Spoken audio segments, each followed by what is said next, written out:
नमस्कार, 12 बजे की 12 बड़ी खबरों में आप सभी दर्शकों का स्वागत है और मैं हूं आपके साथ अखंड राय और आप देख रहे हैं उत्तर प्रदेश का तेजी से बढ़ता हुआ digital platform IBC 24 Uttar Pradesh Uttarakhand. 12 बजे की महत्वपूर्ण खबरों की शुरुआत करते हैं। आपको बता दें, कल 5 जून है और प्रथम तल पर राम दरबार की कल प्राण प्रतिष्ठा होगी। उसको लेकर के श्रद्धालुओं में खासा जोश दिखाई दे रहा है और श्रद्धालु अपने श्री राम अपने आराध्य के दर्शन के लिए व्याकुल है और वहां पहुंच रहे हैं। वो तस्वीरें सीधे आपको अयोध्या से दिखाते हैं, जहां पर अपने आराध्य के दर्शन के लिए श्रद्धालुओं का तांता लगा हुआ, हुजूम लगा हुआ। तस्वीरें आपको सीधे अयोध्या से दिखा रहे हैं।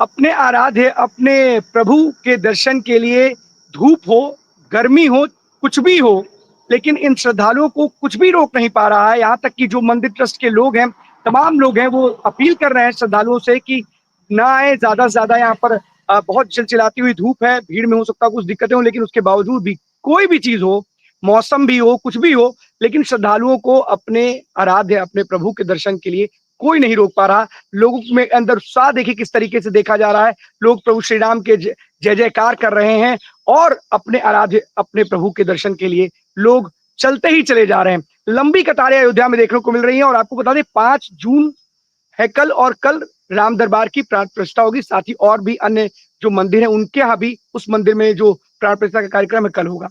चीफ गेस्ट होंगे कल सीएम योगी वहां पर और उनके ही सारे मुख्य अतिथि के रूप में जो वहां पर सारी चीजें होंगी वो कल होंगी और कल उनका जन्म दिवस भी है।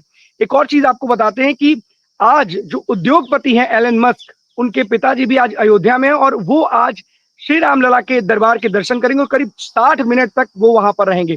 तो देखिए एक अलग ही क्रेज है और भगवान के दर्शन के लिए चाहे वो कोई भी हो, सब कोई चाहता है कि उनके दर्शन करें और जिस तरीके से उद्योगपति एलन मस्क के पिताजी आज वहां पर जाएंगे और दर्शन करेंगे तो अपने आप में एक अलग बात है।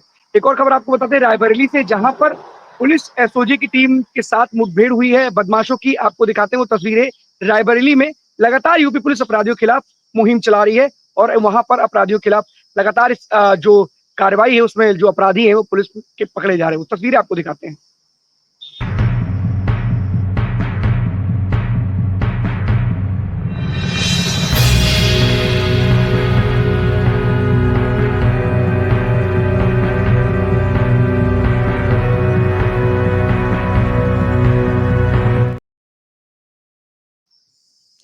तो देख रहे थे कि जो रायबरेली पुलिस है, यूँ कहें कि रायबरेली पुलिस ही नहीं बल्कि पूरे समूचे यूपी पुलिस है, वो लगातार अपराधियों के खिलाफ अपराध पर लगाम लगाने के लिए, अपराधियों की धरपकड़ के लिए लगातार मुहिम चला रही है और इसी कड़ी में पुलिस को और एसओजी की टीम को सफलता मिल रही है। अब चलते हैं अपने सभी सहयोगियों के पास। हमारे साथ सबसे पहले हमारे साथी जो जुड़ रहे हैं, ज्ञानेंद्र हमारे साथ जुड़ रहे हैं प्रतापगढ़ से। ज्ञानेंद्र, कौन सी बड़ी खबर है प्रतापगढ़ से आज की?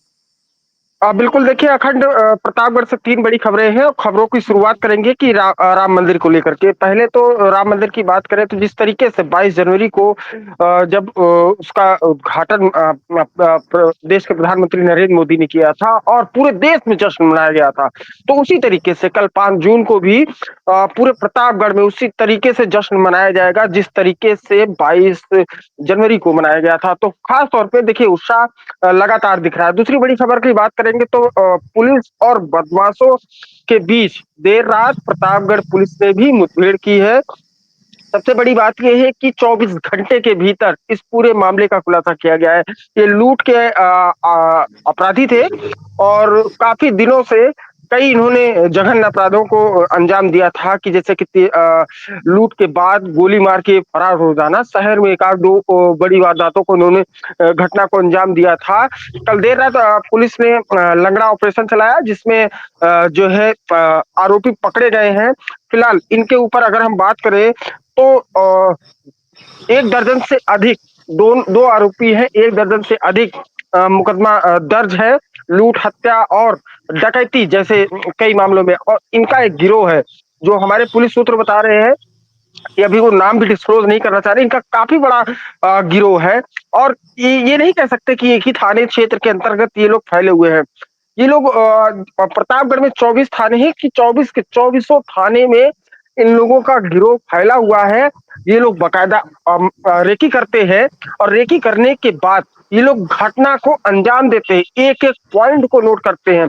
पुलिस बता रही है कि इन लोगों के पास से डायरी मिली है, उस व्यक्ति को पूरी रेकी करते हैं, टाइमिंग लिखते हैं, समय लिखते हैं, कितने बजे आते हैं, कितने बजे जाते हैं। तो देखिए ये लोग पूरी इन लोगों ने रायबरेली, कौशाम्बी, प्रयागराज, जौनपुर, अमेठी, सुल्तानपुर आसपास की जिलों में भी कई घटनाओं को अंजाम दिया है। तो लीलापुर थाना को काफी बड़ी कामयाबी मिली है।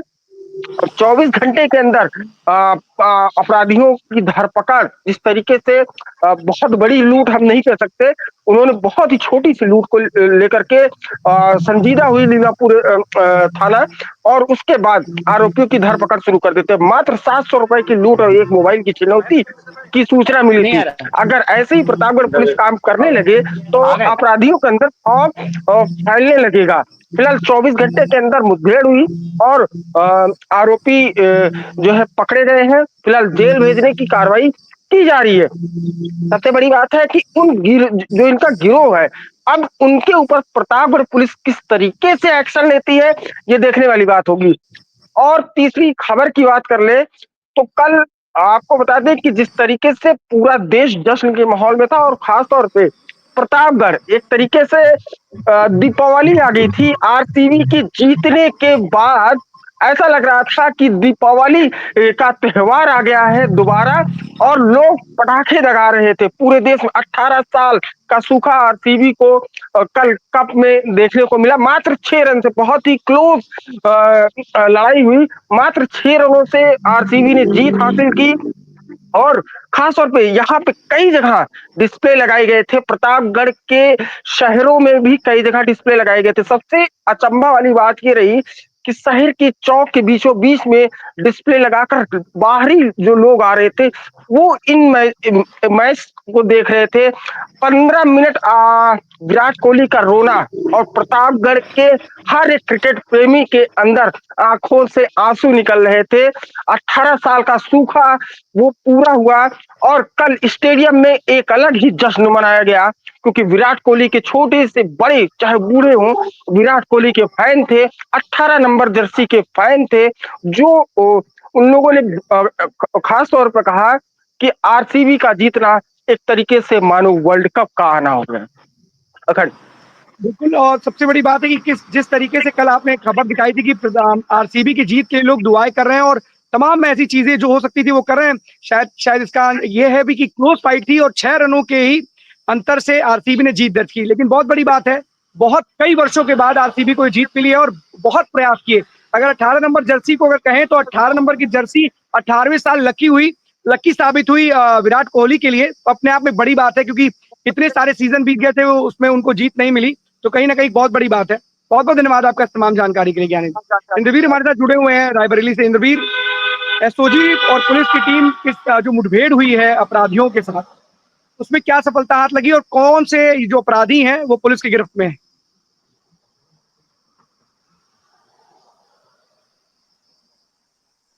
गुरबख्शगंज और थाना लालगंज, ये दोनों जो है बहुत नजदीकी थाने हैं और आसपास के थाने हैं। यहाँ पे पशु तस्कर जो है काफी टाइम से एक्टिवेट थे, और अब तक इन्होंने जो दोनों थानों को मिलाकर अगर बात करें तो लगभग 13 जो है लगभग पशु जो है चोरी करने की जो घटनाएं हैं, जो 13 पशुओं की चोरी की घटनाएं इनकी आई हैं। और इसमें से अखंड इन दोनों का जो नाम है वो मैं आपको बता दूं कि इन दोनों का नाम इस तरीके है कि मोहम्मद अली, चांद मोहम्मद और जो है खलील, ये दोनों बदमाश को जब एसओजी की टीम और थाना गुरबख्शगंज लालगंज की टीम ने जब कल घेराव किया, और मुखबिर खास की सूचना पे जब ये लोग को पता चला कि ये तस्करी करने और भी कहीं जा रहे हैं, तो उस तरीके से इन चोरों को जो है चोर और तस्कर तो नहीं कह सकते, इनको चोर कह सकते हैं। तो कहीं ना कहीं जिस तरीके से ये चोरी करते थे और 1 दर्जन से ज्यादा घटनाओं को इन 2 थानों में अब तक अंजाम दे चुके थे, उसको लेकर के कहीं ना कहीं ये लालगंज और खासकर गुरबख्शगंज थाना क्षेत्र के अंतर्गत ये नाक में दम करके रखे थे और बीच में जो है वहां पे भैंस चोरी। चुकी देखिए अखंड, आज के जमाने में गांव में जो ठीक ठाक किसान है उसके पास भैंस होती, और भैंस की कीमतें कितनी है ये हम आप अगर आज नेट पे सर्च करेंगे तो ठीक ठाक जो है कीमतों की भैंसें गांव में होती हैं। तो उनको ये टारगेट बनाते थे और लेकर चले जाते थे और उस तरीके से ये चोरियां करते थे। एक एक चूंकि आज के जमाने में अगर बात करें तो बड़ा रैकेट है इनका। उस तरीके से पुलिस ने और एसओजी की टीम ने इसमें जो है अपनी नजर बनाई हुई थी। और कल रात जब मुठभेड़ हुई तो इसमें से टोटल इनके 5 जो और साथी हैं वो भी जो है अरेस्ट हुए हैं। लेकिन अभी तक 2 जो कल थे जिनकी मुठभेड़ जो आमने सामने फायरिंग करने लगे और उसमें जो है 2 लोगों के पैर में गोली लगी है।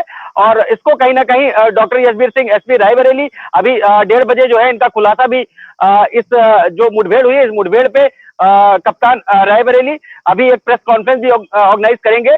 और ऐसी सूचना मीडिया को अभी मिली है कि ये बड़ी सफलता हासिल करी है जो ये 2 थानों में एक्टिवेट भैंस चोर गैंग था। हम इसको भैंस चोर गैंग कह सकते हैं।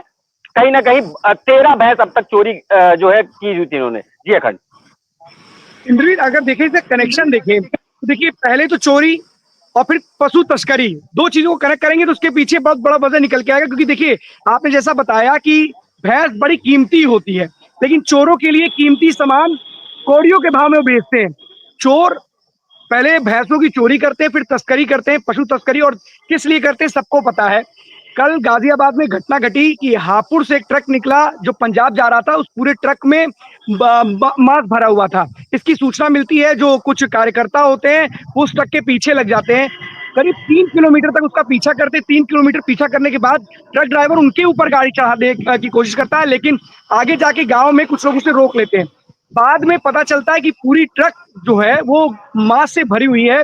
लोग बहुत उत्तेजित होते हैं और तुरंत उनकी गिरफ्तारी के साथ साथ उनके एनकाउंटर की बात करने लगते हैं। पुलिस के हाथ पांव फूल जाते हैं, क्योंकि लगातार वहां पर जो विरोध प्रदर्शन कर रहे थे वो लोग कह रहे थे कि जो ट्रक में मांस है वो गाय का मांस है जो प्रतिबंधित है। तो कहीं ना कहीं लोगों में बड़ा उत्साह हुआ, मतलब बहुत उत्तेजित हुए, जिसके बाद उन्होंने ट्रक में आग भी लगा दी। तो तमाम ऐसी चीजें घटनाएं हैं। और अगर जैसा कि इस पूरी घटना में जो घटनाक्रम निकल करके सामने आ रहा है, ये भैंसों की तस्करी करके चोरी करके लेके जा रहे हैं। और तस्करी करते क्यों? शायद जो वजह जो इंडिकेट करती है, शायद क्या वो बहुत बड़ी वजह है? क्या इस बात को भी खुलासा कर सकती है क्या आज रायबरेली पुलिस, इंद्रवीर?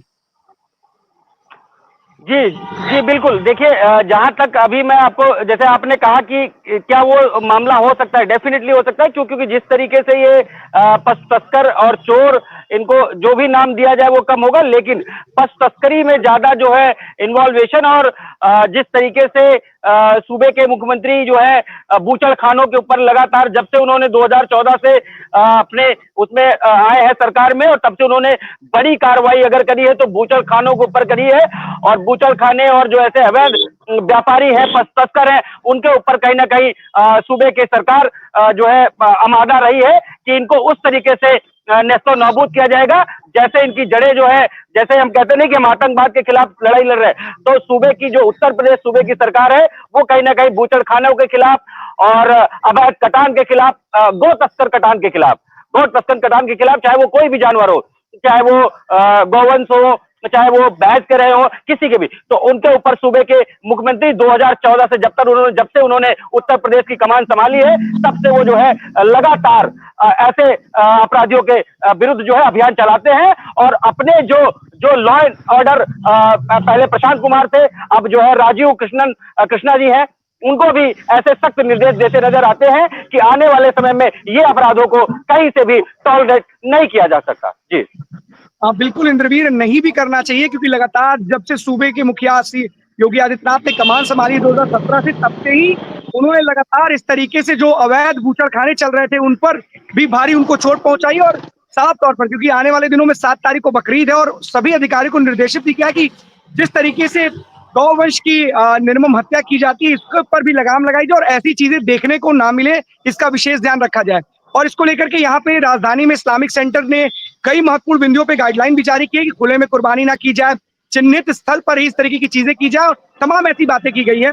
लेकिन साफ तौर पर सूबे के मुखिया का स्पष्ट साफ संदेश है कि गौ तस्करी और गौवंश की इस तरीके से हत्या की जाती है, उसको रोका जाए और अगर ऐसे लोग जो भी इसमें संलिप्त है उनके खिलाफ कठोर से कठोर कार्रवाई की जाए और यूपी पुलिस ऐसे तमाम अपराधियों के खिलाफ लगातार कार्रवाई भी करेगी। बहुत बहुत धन्यवाद आपका तमाम जानकारी के लिए इंद्रवीर।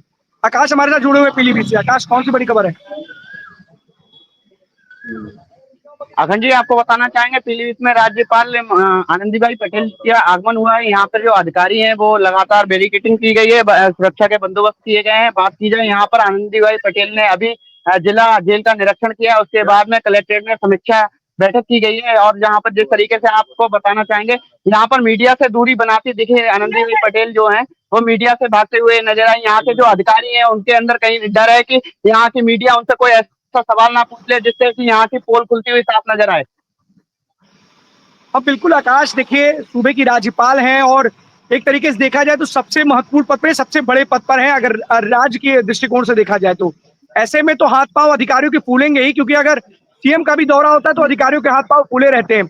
लेकिन जिस तरीके से दौरा कर रहे हैं राज्यपाल वहां पर जा करके, तो क्या कुछ कमियां या कोई बात ऐसी निकल करके आई है जिस पर उन्होंने कोई नाराजगी जताई है? क्योंकि आमतौर पर देखा जाता है कि जब कोई बड़ा पद पर आसीन व्यक्ति जब कहीं पहुंचता है तो कुछ तो वैसे अधिकारी सारी कमियों को दूर कर लेते हैं, लेकिन क्या ऐसी कोई बात या जो नागवार गुजरी हो या कुछ खराब लगा हो, कुछ ऐसी क्या कोई खबर आई है निकल करके आकाश?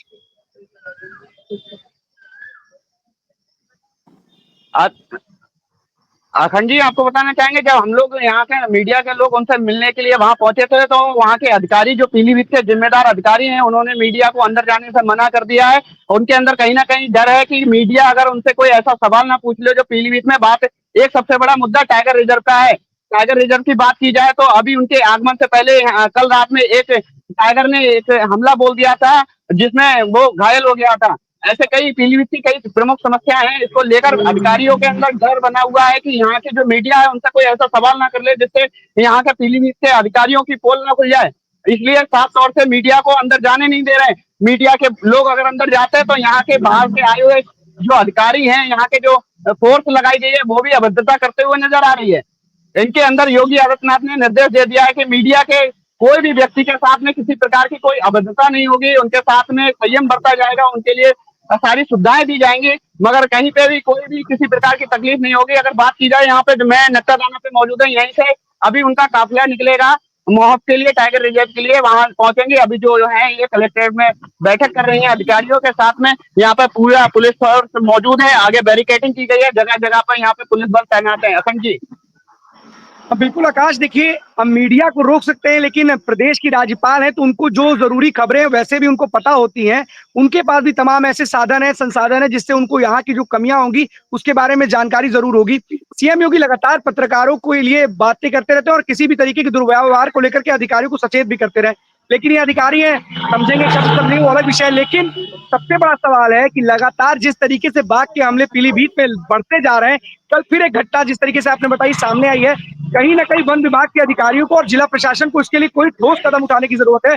अगर नहीं उठाएंगे तो ऐसे ही बाघ की दहशत में लोग कब तक घरों में कैद हो जाएंगे। वहां पर सबसे बड़ी जो स्थिति पैदा हो गई है कि लोग जो वहां पर हैं वो घर से निकल नहीं पा रहे हैं, और निकल रहे हैं तो एक साथ संख्या बल में निकल रहे हैं, और खेतों में काम करने वालों की भी जो संख्या है वो घटती जा रही है। और जो लोग काम करने को तैयार हैं वो मन मांगा कह रहे हैं कि उनको मन मांगी हुई जो पैसा है वो दीजिए तब वो काम करेंगे। तो कहीं ना कहीं दहशत है और इस दहशत को खत्म करने के लिए जिला प्रशासन और वन विभाग को कोई ना कोई कदम जरूर उठाना चाहिए। बहुत बहुत धन्यवाद आपका इस तमाम जानकारी के लिए आकाश। जितेंद्र हमारे साथ जुड़े हुए बस्ती से। जितेंद्र, कौन सी बड़ी खबर है?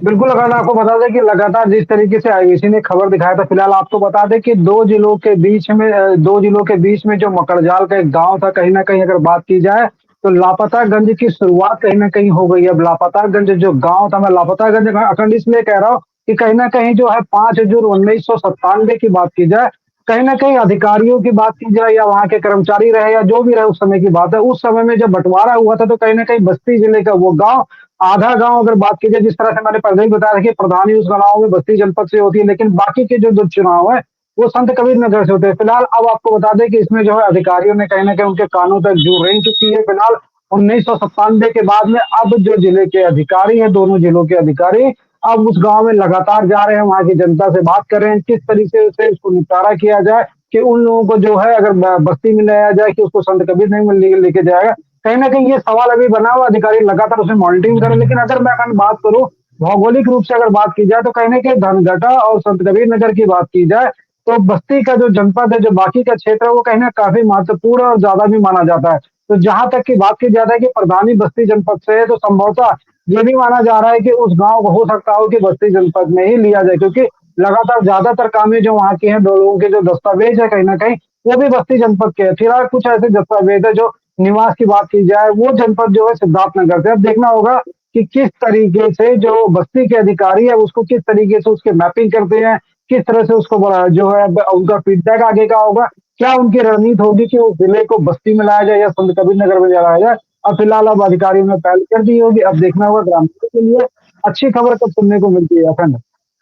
बिल्कुल जितेंद्र, जिस तरीके से आपने प्राथमिकता के साथ ये खबर दिखाई थी, हमने अपने चैनल आईबीसी पे एक जो वहाँ की समस्या थी उसको बताया था, जिसके बाद हरकत में आए हैं अधिकारी। तो बहुत बड़ी बात है और राहत की बात उन लोगों के लिए जो इससे द्वंद में परेशान थे कि हम हैं किस साइड के, हम बस्ती के हैं या संत कबीर नगर के हैं।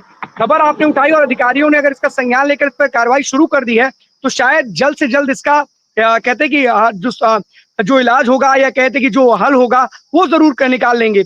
लेकिन यही वाली बात है कि इतने दिनों तक अगर कोई अधिकारी इसी तरीके से चले जा रहे हैं या छोड़ देने की स्थिति में था, तो बहुत बड़ा सवाल है कि शायद इतने दिनों तक जो वहाँ का आपने बताया था कि लोग वहाँ के विकास से दूर रहते थे, वो गांव विकास से कोसों दूर हो गया था, तो शायद वहाँ पर अब विकास की जो गति है, जो रफ्तार है, वो जरूर बढ़ती हुई नजर आएगी। कहने का खंड ये लंबा समय था। 5 सितंबर 1997 की बात है। 1997 के बाद में आज आपका 2025 चल रहा था। इतने लंबे समय के अंतराल के बाद में कहीं न कहीं अधिकारियों की नींद खुली है, तो वाक़ई में अखंड बहुत बड़ी बात है ये चीज़। किस तरीके से कि जनता कम कहेंगे कि जनता जिस तरीके से लगातार एक्टिव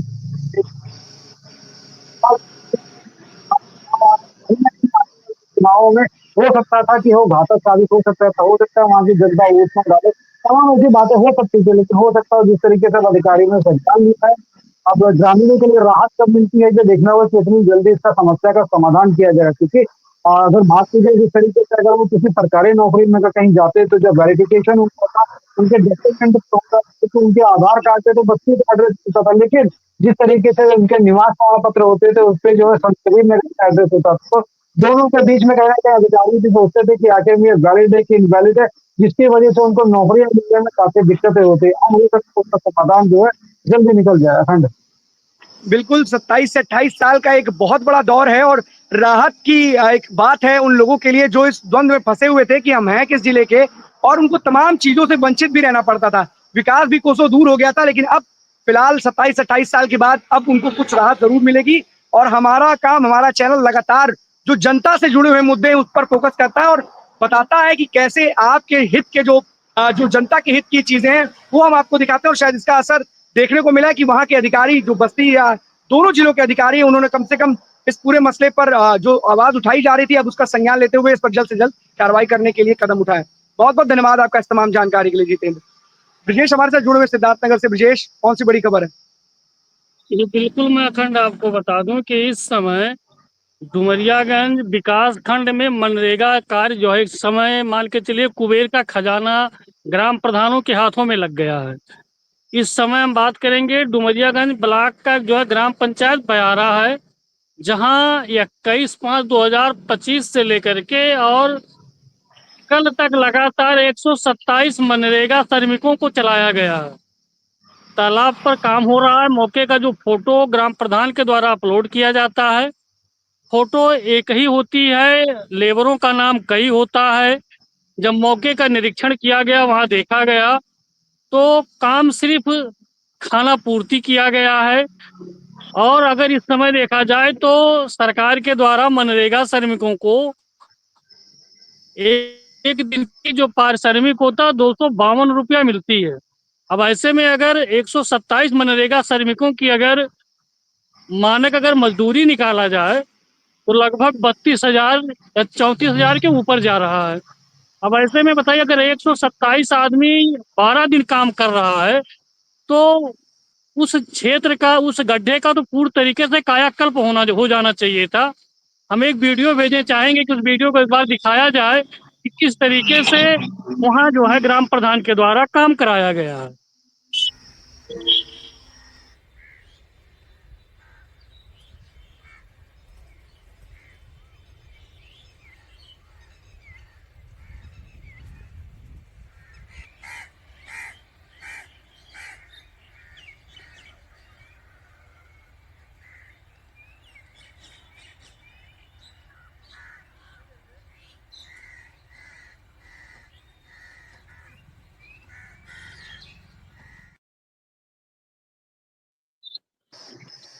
जिनके कंधों पर जिम्मेदारी है ब्रजेश गांव के विकास की, और कहा जाए कि अगर गांव के विकास के लिए सबसे प्रथम व्यक्ति जो जिम्मेदार है, जिसके कंधों पर कुछ जिम्मेदारी होती है, वो प्रधान ही होता है।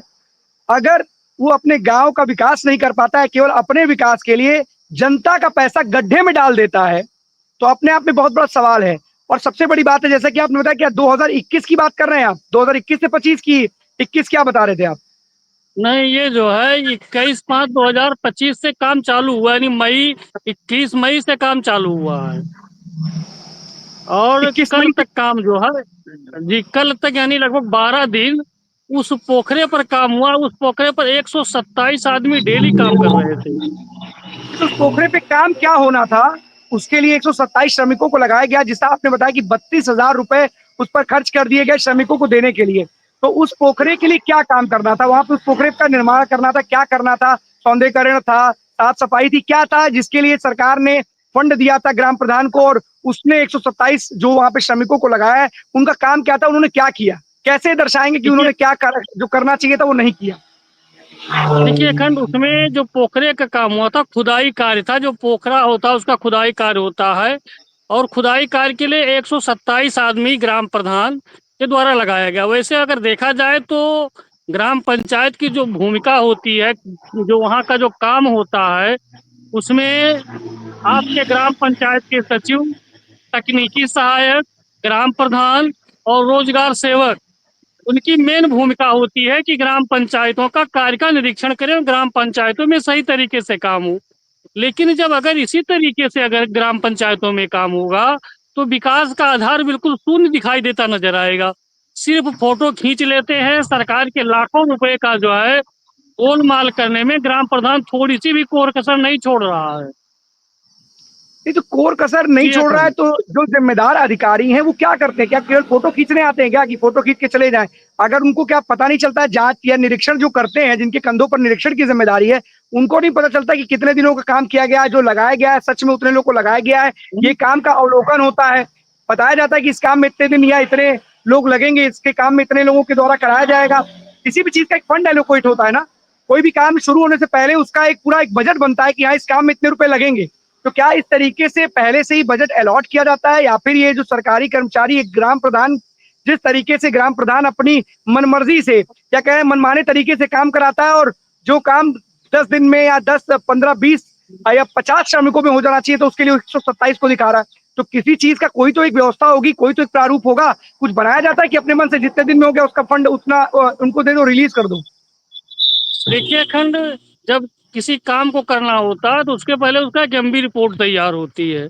अब एमबी रिपोर्ट बढ़ा करके जो है, जो जेई होता है ग्राम सभा का, कुछ लेन देन करके एमबी रिपोर्ट वो लोग बढ़वा लेते हैं। अब वो अगर वास्तविकता निरीक्षण किया जाए तो मौके का काम पकड़ में आ जाएगा।